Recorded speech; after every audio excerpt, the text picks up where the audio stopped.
राजनाथ जी, आपने बहुत सारे हमारे सवालों का जवाब दिया। आपको मैं ऐसे नहीं जाने दे सकता हूं। मुझे एक उत्तर प्रदेश पर आपसे सवाल जरूर पूछना है। पूछिए।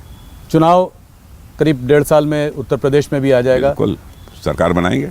अच्छा, से तीसरी बार। सवाल आपने जवाब पहले ही दे दिया। तो सरकार तीसरी बार, आज तक कभी उत्तर प्रदेश में कोई सरकार 3 बार नहीं आई है। दो भी बहुत किसी ने कंप्लीट नहीं किया। जो कभी नहीं हुआ था वो सब सारा भारत में हो रहा है। पर मेरा सवाल यह है कि लोकसभा में जो 2024 के जो चुनाव के रिजल्ट्स आए, जिसमें जिस तरह से यूपी में जो हुआ, उसको देखते हुए आपको लगता है कि तीसरी बार सरकार बनेगी और किन मुद्दों पर यह चुनाव होगा? देखिए, वो पार्लियामेंट के चुनाव से उसको जोड़कर मत देखिए। कुछ ऐसी परिस्थितियां रही होंगी जिसके कारण वैसी स्थिति बनी, लेकिन सब मिला जुला कर उत्तर प्रदेश का माहौल बहुत ही अच्छा है। योगी आदित्यनाथ जी बहुत अच्छी तरह सरकार चला रहे हैं और कानून और व्यवस्था के मोर्चे पर आपने देखा कितनी शानदार कामयाबी उत्तर प्रदेश में हासिल हुई है। नहीं, वो बहुत बड़ी, हाँ, बड़ी कामयाबी है।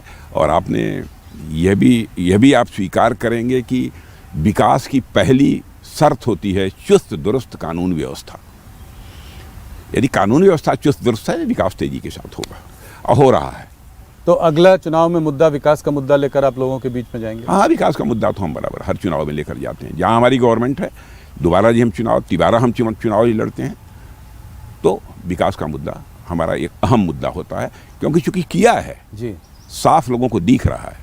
सब लोगों का एक ही सवाल है। मेरे कलीग्स ने भी मुझसे कहा है कि ये सवाल जरूर राजनाथ जी से पूछिएगा। भारतीय जनता पार्टी का नेक्स्ट प्रेसिडेंट कब बनेगा, कब इसका अनाउंसमेंट आएगा? मैं समझता हूं कि बिहार चुनाव के बाद आपको उसके परिणाम साफ दिखाई तो मतलब देंगे। करीब बात तय हो चुकी है। हमारे यहाँ कोई विवाद नहीं रहता है।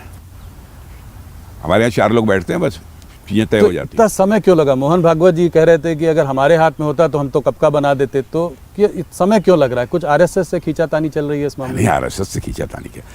आरएसएस हमारे राजनीतिक मामलों में कभी हस्तक्षेप नहीं करता।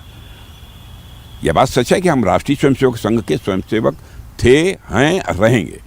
यह बात सच है, लेकिन हमारे राजनीतिक मामलों में संघ कभी बहुत हस्तक्षेप नहीं करता है, कभी नहीं करता।